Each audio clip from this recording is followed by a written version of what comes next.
महिला बालविकास मंत्री आणि अदिती तटकरे यांचे खासगी स्वीय सहायकांवर गंभीर आरोप झाले आहेत। तटकरे यांचे स्वीय सहायक राजेश गायकवाड हे विभागातील महिला कर्मचारी आणि अधिकाऱ्यांशी अश्लील भाषेत बोलतात आणि धमक्या देतात असा आरोप केला गेला आहे। जळगाव महिला बालकल्याण विकास अधिकारी रफिक तडवींनी हे आरोप केले।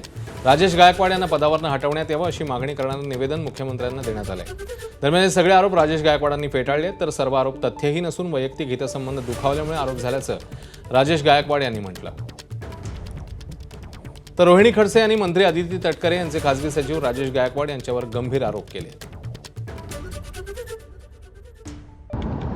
महिला व बाल विकास मंत्री असलेल्या अदिती तटकरे यांचे खासगी सचिव असलेले राजेश गायकवाड यांच्या संदर्भामध्ये अनेक लेखी तक्रारी या मुख्यमंत्री महोदयांकडे गेल्या 2 वर्ष झाले प्राप्त आहेत, पण एवढं झाल्यानंतर देखील त्यांच्यावर कुठलीही कारवाई आतापर्यंत करण्यात आलेली नाही। ह्या राजेश गायकवाडांना एवढा वरद हस्त का, ह्यांची आतापर्यंत बदली का करण्यात आलेली नाहीये त्या खात्यातून, त्यांना कुणाचं पाठबळ आहे?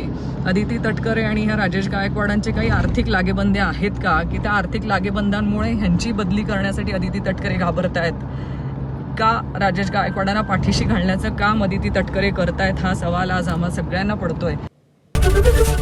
एबीपी माझा, उघडा डोळे बघा नीट।